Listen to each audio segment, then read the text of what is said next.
ഒരുപാട് സന്തോഷങ്ങൾ ഒരുമിച്ച് വന്നൊരു ദിവസമാണ്. ഓണമുണ്ട്, വീട്ടിലൊരു പിറന്നാളുകാരനുണ്ട്, മാത്രമല്ല ഞങ്ങളുടെ വിവാഹ വാർഷികമൊക്കെയാണ്. അതിനൊക്കെ ഉപരി ഇന്ന് തിരുവോണമാണ്. നല്ല സദ്യ കഴിക്കാം, തൃക്കാക്കരയിലെ തിരുവോണ ആഘോഷങ്ങളിൽ പങ്കെടുക്കാം എന്നുള്ളതൊക്കെ ഒരുപാട് സന്തോഷം നൽകുന്നുണ്ട്.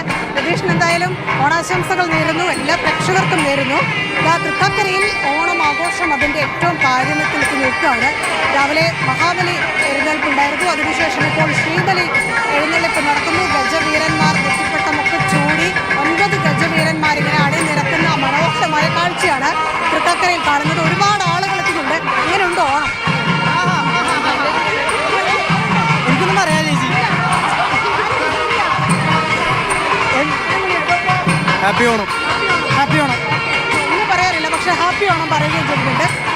ഈ തൃക്കാക്കരയിൽ എല്ലാവരും കാത്തു നിൽക്കുന്നത് ഇനിയുള്ള ആ തിരുവോണ സദ്യക്ക് വേണ്ടിയിട്ടുണ്ട്. വിഭവങ്ങളൊക്കെ നിറഞ്ഞ് ആളുകൾ 2 കൂട്ടം പായസമൊക്കെ കൂട്ടി കളിക്കുന്ന ഒരു ഓണസദ്യയാണ്. എങ്ങനെയുണ്ട് ഓണം? ഓണം എങ്ങനെയുണ്ട്? അടിപൊളിയാണ്. സദ്യ കഴിക്കാൻ കാത്തു നിൽക്കുവാണോ? 2 കൂടെ ഒരേ കളർ ഡ്രസ്സൊക്കെ ഹാപ്പി ഓണമാണ്. ഇപ്പോൾ എന്താണ് സദ്യക്ക് വേണ്ടി കാത്തു നിൽക്കുകയാണ്? സദ്യക്ക് വേണ്ടി കാത്തു നിൽക്കുകയാണ്. ഇവിടെ നിന്ന് കഴിക്കുമോ? ഞങ്ങളെല്ലാ കൊല്ലം ഇവിടെ വരണമല്ലോ. പാട്ട് കിട്ടാൻ സാധ്യതയുണ്ടോ? ഒരു ഓണപ്പാട്ട്?